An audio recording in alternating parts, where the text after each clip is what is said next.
All right, how's it going, everybody? This is Anthony _Sasquatch.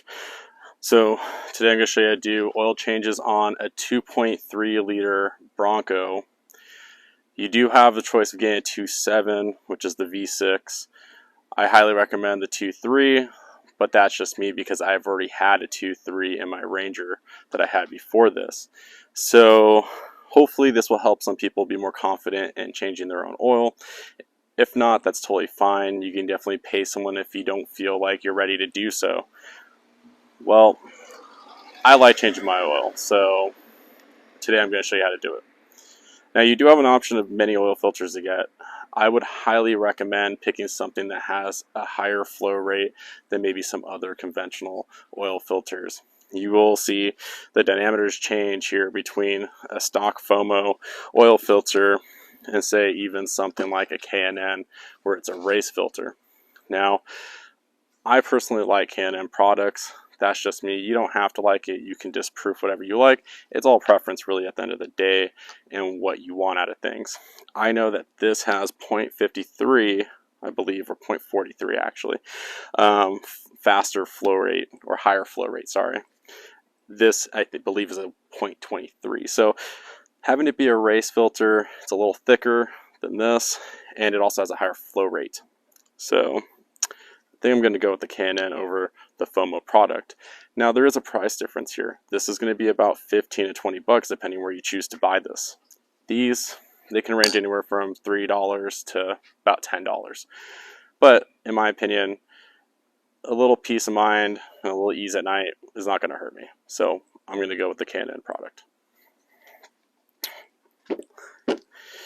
I did choose Mobile One full synthetic 5-weight 30s, which is what's called for here on the Bronco. It's about 6.2 quarts per oil change. So I got myself a 5-quart jug and an extra one of these. Depending where you buy it, it's going to be anywhere between 30 to 50 bucks. So try to look out for deals, and if you see something you like and it's a little bit more cost effective, go for it. But make sure you get good oil. Running good oil is key. I highly recommend changing the oil from 3,500 miles to 5,000 miles on these turbo engines.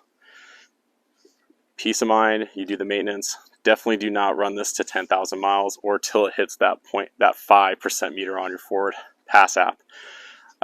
Definitely be anal on the maintenance that you do on your car.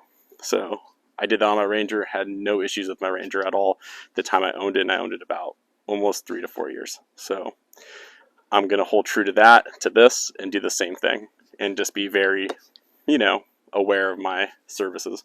So we're going to go with that. You definitely don't have to add this product into your routine for oil change at all. However, like I said, peace of mind and being able to sleep at night sometimes.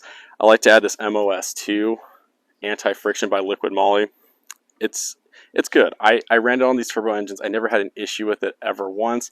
And I did it probably about every other oil change on my Ranger. I wasn't too, on it, but these are about 10 bucks. They're not cheap by any means, but it is a little bit of love for your engine. Remember, the oil is the blood in your car, the engine's the heart. I guess the filter is the heart, really, and your engine's the body. So you definitely want to take care of it and add things that you think might help it. But this is definitely not something you have to add into your Bronco. Just something that's a little bit of a, to it. So you're going to have 4 bolts here. They're going to be holding your dash plate right here. We're going to remove that, and then that will give us access to this oil drain plug.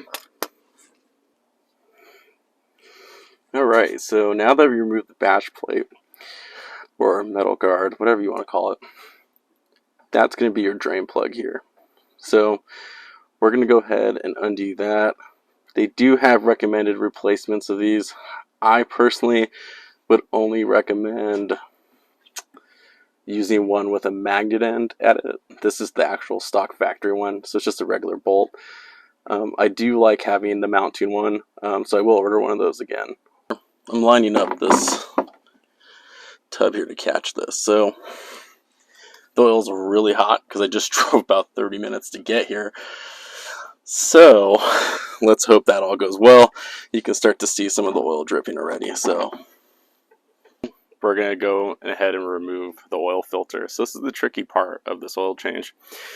So definitely want to have the correct oil cap for this to get onto this filter. So as you can tell, I grabbed the wrong one. So I have it in the back of the car, but that's okay. So in theory, what's going to happen here is you're going to put this to this, and you're going to have these fins. You want to line it up to here. If you have any difficulty removing it, you can do an older method that people will do is you could take a damp towel, put it into the oil filter cap here, create a space in there, and then that should help you, get some leverage there to remove it. These 2.3s hold a lot of pressure. I'm sure other brands do the same as well, but just in the 2.3, you're going to know it's a lot different than changing the 2.7's oil. So just be aware. All right, guys. So let's close this door. All right.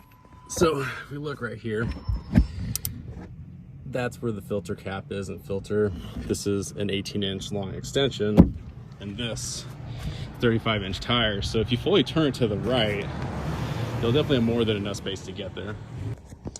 All right, so now that the oil change is done and we have the new filter in, new oil in, and the MOS2 anti-friction by Liquid Moly in, my personal favorite, you don't have to add it, like I said. You're gonna go ahead and start your Bronco. You're gonna go to the menu. Yep, my door's open. And wait for that to adjust. We'll hit the menu button. Turn the air off here. You're gonna go down your menu, go to settings. Sorry, my phone's not focusing here, guys. Go to oil life. I just reset it, so it's gonna be at 100. You're just gonna go ahead and hold the OK button here, and that's how you're gonna reset your oil life.